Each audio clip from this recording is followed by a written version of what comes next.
E eu o convido a abrir a palavra do Senhor comigo nessa noite ou acessá-la.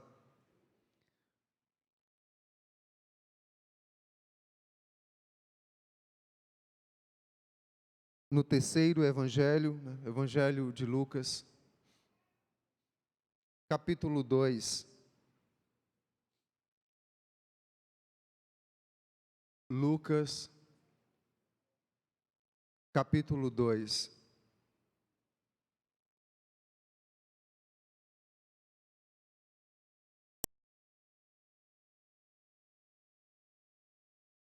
Você sabia que dos 4 evangelhos que nós temos, Mateus, Marcos, Lucas e João,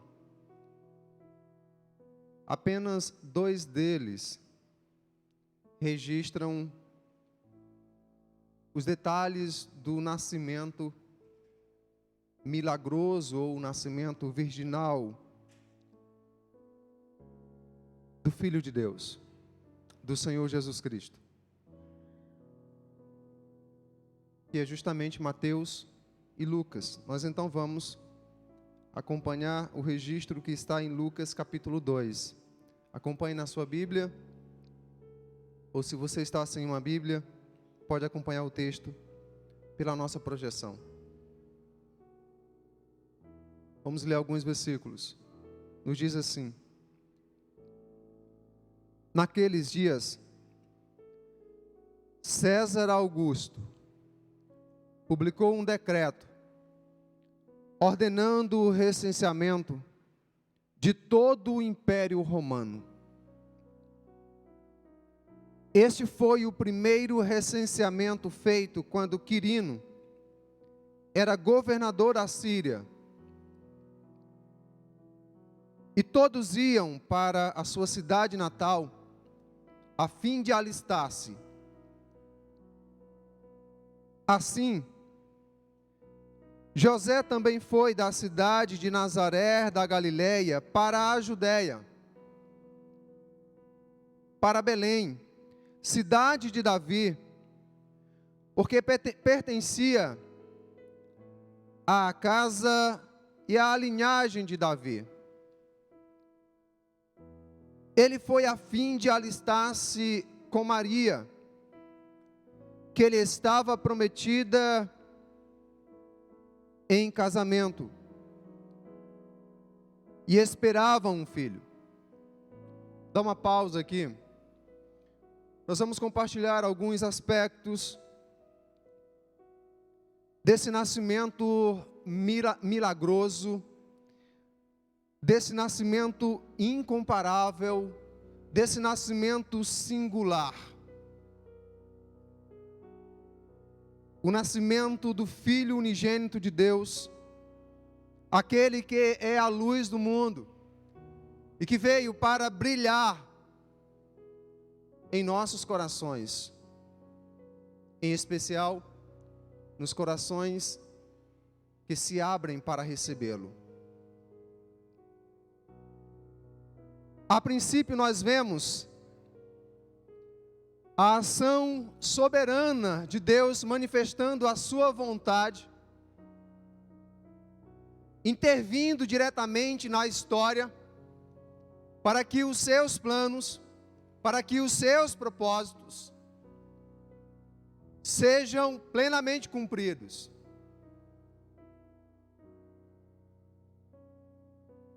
O Senhor então age na vida, no coração, direciona a vontade desse imperador para que ele decrete, para que ele faça um decreto, a fim de que o casal que ele havia escolhido pudesse sair de sua pequena cidade e ir até a cidade sobre a qual a profecia indicava como local exato, preciso, para o nascimento do eterno Filho de Deus. Hoje pela manhã nós rapidamente compartilhamos que não seria uma viagem fácil. alguns estudiosos afirmam que o percurso de Nazaré até a cidade de Belém, Nazaré ficava na Galileia, enquanto que Belém ficava na província da Judéia. Além de ser um percurso longo, para aqueles dias, era um percurso de difícil acesso também. É uma região deserta. E como aquela família, no caso, aquele casal, José e Maria, eram pobres,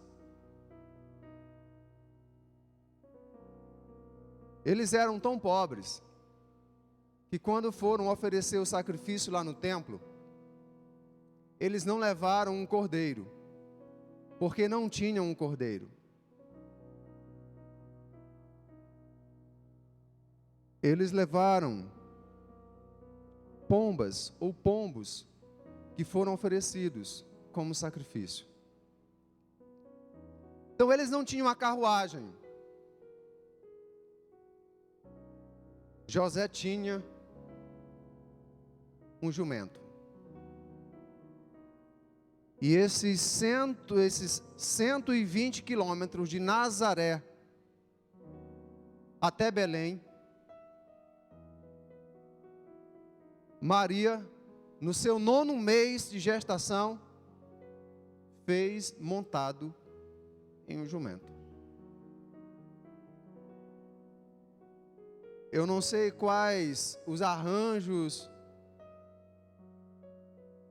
que foram utilizados, os materiais que foram utilizados para que ela tivesse o máximo de conforto.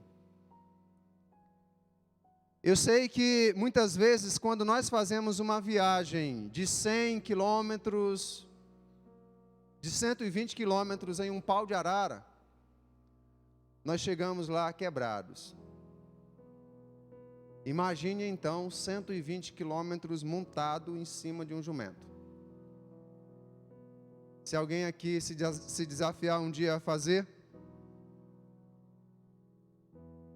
então terá que sair ali do Angical e ir até no mínimo Barra do Corda. Eu vou escoltando você.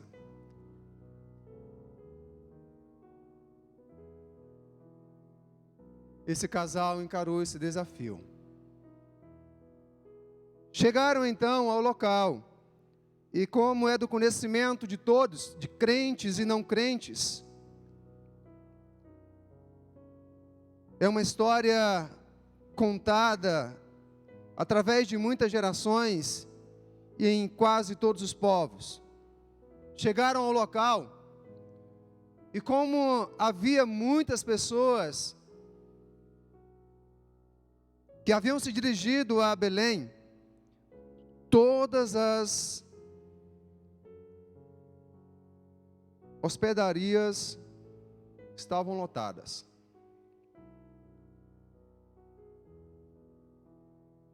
O verso 6 diz: enquanto estavam lá,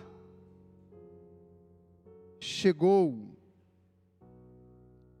o tempo de nascer o bebê.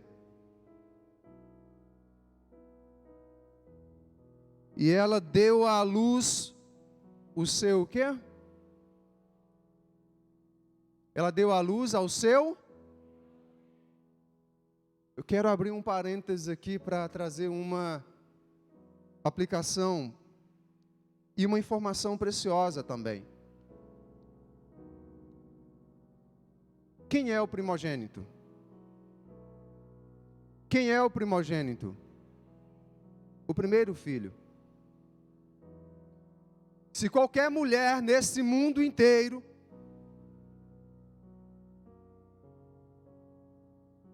tiver tido apenas um filho, então esse filho não é primogênito, ele é filho único.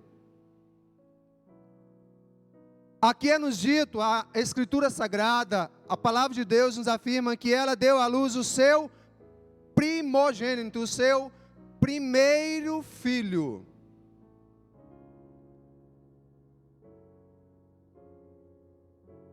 De fato, Jesus nasceu milagrosamente.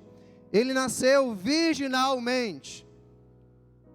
Maria, quando se achou grávida, ela era virgem, não havia tido relação sexual com nenhum homem, era virgem. De forma então poderosa, milagrosa, soberana, Deus faz com que no ventre de Maria, através do Espírito Santo, o seu filho seja gerado.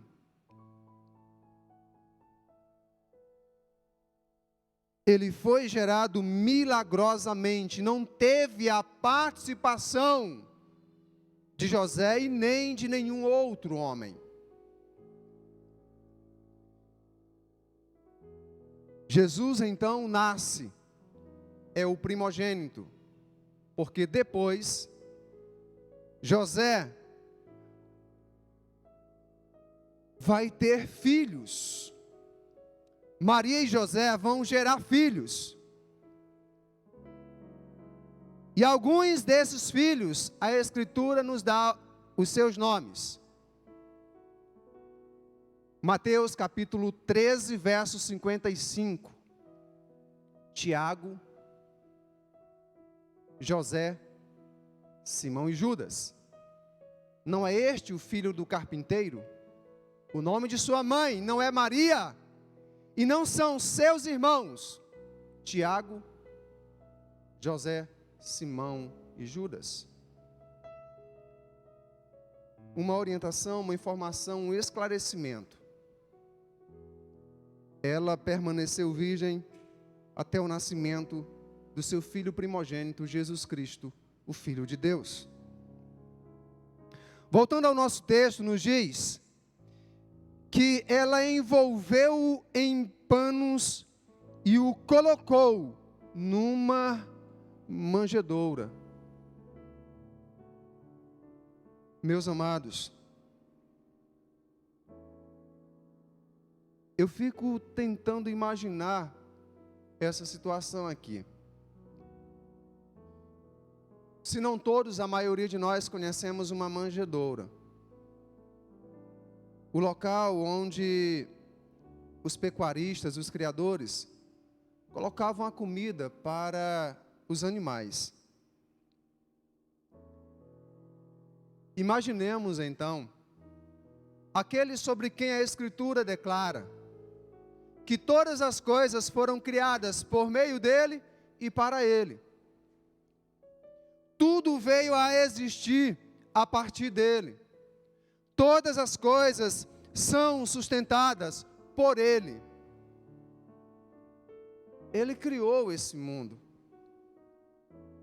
Esse mundo foi criado por meio dele. Ele era a palavra de Deus que a tudo trouxe à existência. Portanto, tudo pertence a ele, como diz a Escritura. Todos os países, todas as nações, todas as cidades, todos os reinos, toda a riqueza e toda a glória pertencem a ele. Mas ao nascer, foi colocado em um coxo, em uma manjedoura. E um aspecto maravilhoso que eu destaco aqui é a simplicidade, a humildade do seu nascimento. E quantas vezes nós enchemos nosso coração de soberba, estufamos o peito por uma simples conquista, às vezes nos achamos melhores do que outras pessoas de condição mais simples, mais humilde. Às vezes pisamos aqueles que são mais simples, que são mais humildes.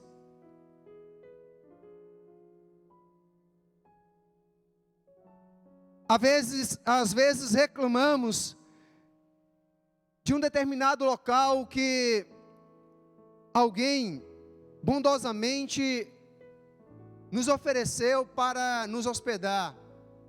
Às vezes reclamamos até mesmo de hotéis quando nos hospedamos.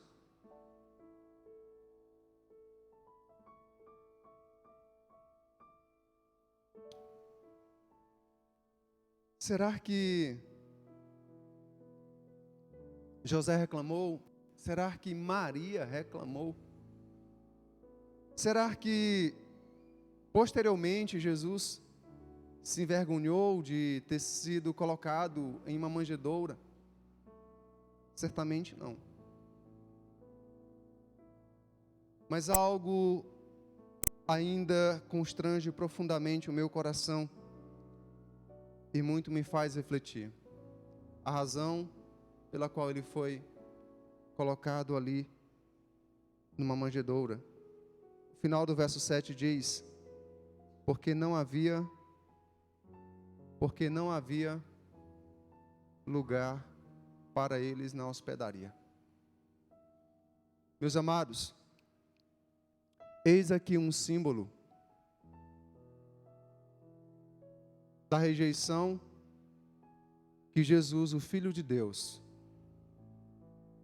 iria enfrentar. Essa rejeição já começa a partir do seu próprio nascimento. João registra no seu Evangelho, capítulo 1, versos 11 e 12, que ele veio para o que é o mundo e a sua plenitude, como diz o salmista, pertence a ele. Todos os povos, todos os bebês, todas as crianças, todas as mulheres, todos os homens, tudo pertence absolutamente a ele. Então ele veio para o que era seu, mas os seus não o receberam. A partir do seu nascimento, nós já podemos ver uma representação ali da rejeição que ele enfrentaria.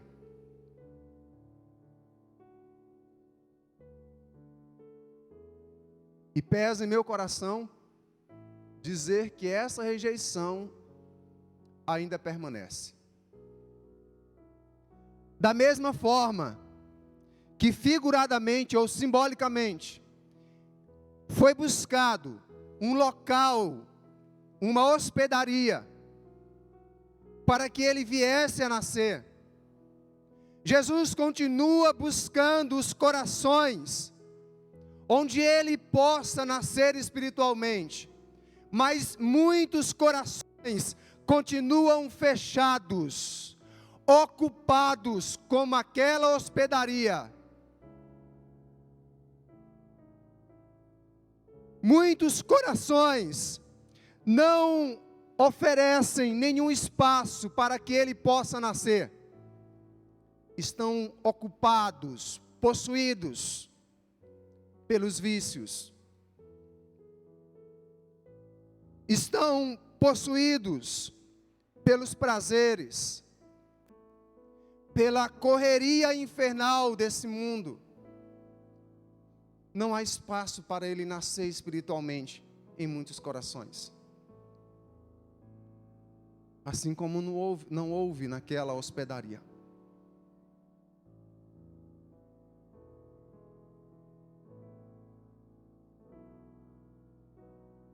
Como está o seu coração? Você já o abriu para que a luz de Cristo brilhe nele? Você já ofereceu o melhor lugar dessa hospedaria, que é o seu coração, para o Rei nascer?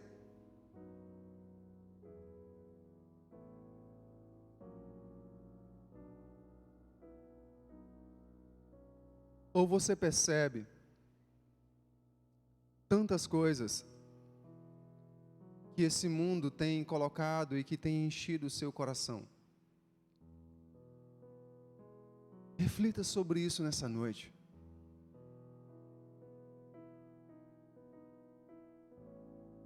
O texto ainda nos diz que havia pastores que estavam nos campos próximos durante a noite tomavam conta dos seus rebanhos. E aconteceu que um anjo do Senhor apareceu-lhes, e a glória do Senhor resplandeceu ao redor deles, e ficaram aterrorizados. Mas o anjo lhes disse: não tenham medo. Estou trazendo boas novas de grande alegria para vocês, que são para todo o povo.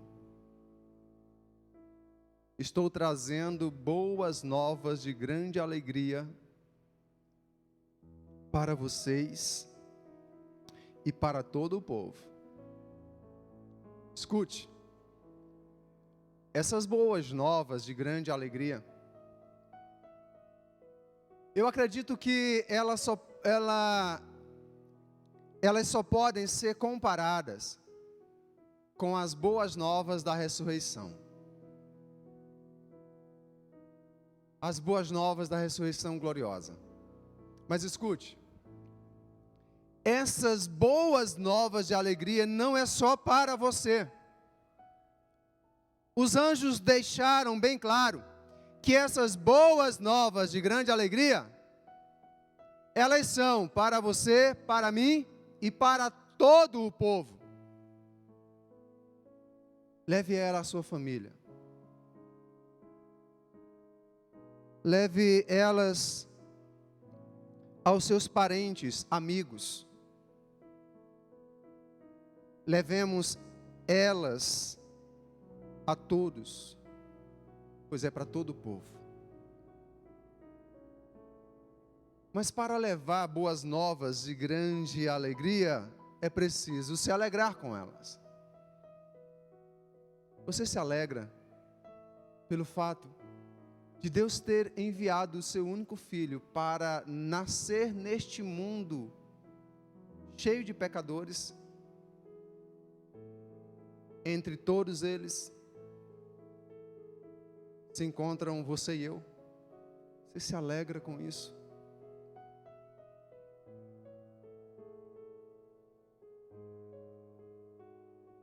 Olha,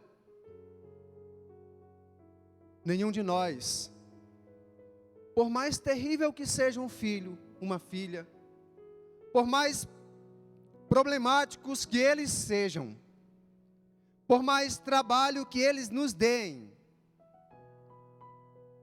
nós queremos sempre o melhor para eles. E jamais os enviaríamos para o meio de gente perversa, de pessoas que iriam causar danos neles, que iriam maltratá-los. Deus toma essa decisão e envia o seu único filho para o meio de pessoas assim. Romanos 8,5 diz que ele prova o seu amor. 5,8, que ele prova, ele demonstra o seu amor por nós. Vamos juntos? Cristo morreu em nosso favor quando ainda éramos pecadores.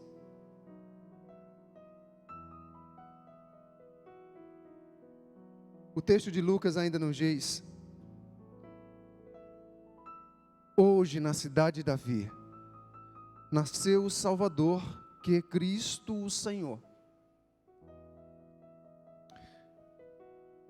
Igreja, todos que nos ouvem nessa noite, Jesus foi enviado não apenas para ser o Salvador, mas para ser também o Senhor de nossas vidas. Jesus não será o Salvador de ninguém que não se submeta a Ele como Senhor. Salvador é aquele que salva. Senhor é aquele que governa, aquele que dirige. Quem está no comando da sua vida? Quem está dirigindo sua vida? É você mesmo? É o seu ego? São suas vontades? Cristo nasceu para ser o nosso Salvador e o nosso Senhor. Para concluirmos, isso servirá de sinal para vocês. Encontrarão o bebê envolto em panos e deitado numa manjedoura. De repente, uma grande multidão do exército celestial apareceu com um anjo, louvando a Deus e dizendo... Convido toda a igreja para juntos lermos o verso 14, vamos lá? 1, 2, 3, já. Glória a Deus e paz na terra, aos homens aos quais Ele concede o seu favor.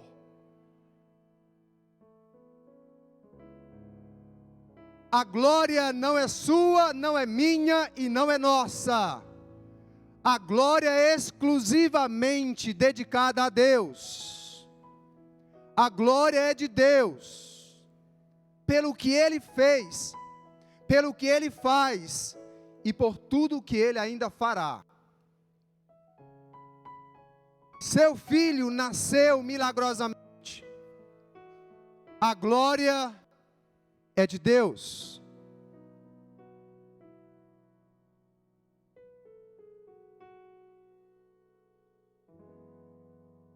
Glória não apenas aqui na terra, mas nas alturas. Eu tenho dito que o Natal é a única celebração, a única festa que foi celebrada aqui na terra e também no céu.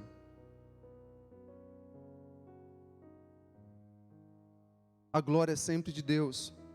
Através do profeta Isaías, ele diz: eu sou o Senhor, este é o meu nome.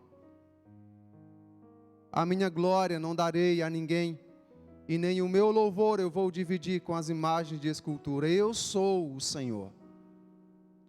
A glória é minha. O louvor é meu. A adoração é minha.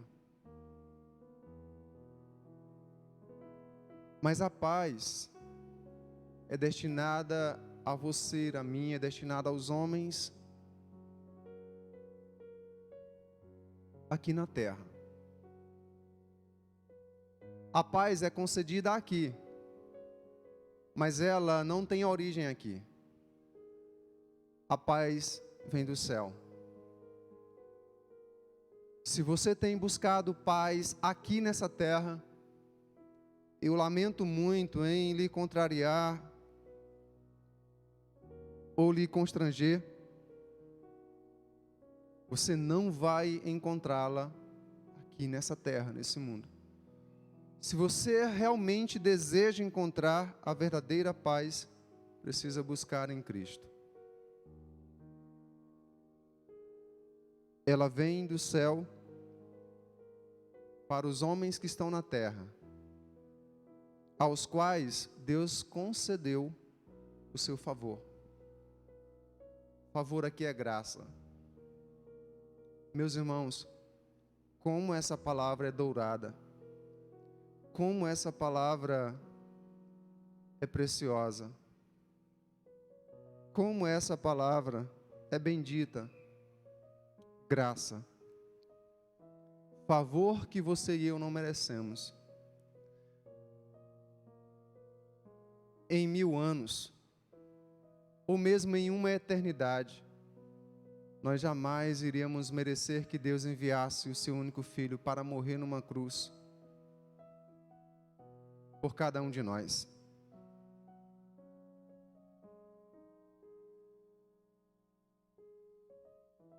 A melhor de nossas obras, antes de recebermos a Cristo como único Senhor e Salvador, não passavam de trapos de imundícia ou de imundície, e foi o próprio Deus quem afirmou isso. Então, é verdade. Foi o favor dele, foi a graça dele,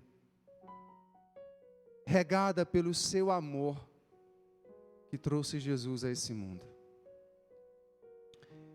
Ele veio para brilhar, como já afirmamos, em declarações e canções.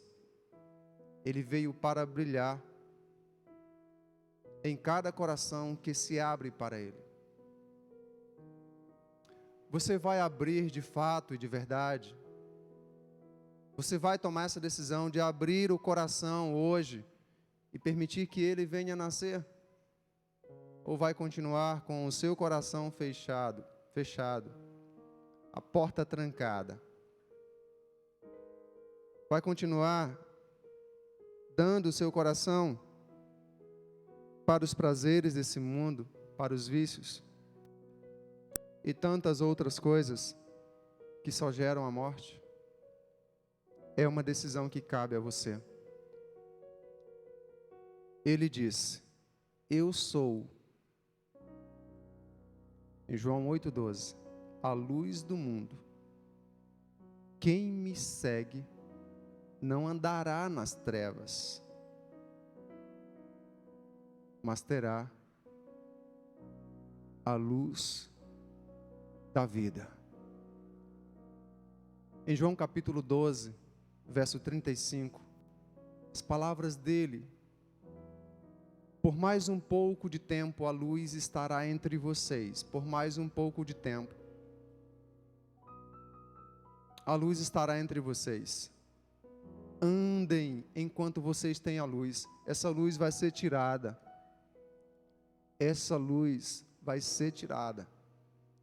E a única coisa que restará será a escuridão completa. No verso 36 de João 12, creiam na luz enquanto vocês a têm, para que se tornem filhos da luz e deixem de ser filhos das trevas. No verso 46, eu vim ao mundo. Vamos juntos? 1, 2, 3 já. Eu vim ao mundo como luz, para que todo aquele que crê em mim não permaneça nas trevas. É uma decisão sua. Creia, para não permanecer nas trevas. Creia. Nós convidamos, o nosso coral mais uma vez vai estar participando, e convidamos toda a igreja a colocar-se em pé.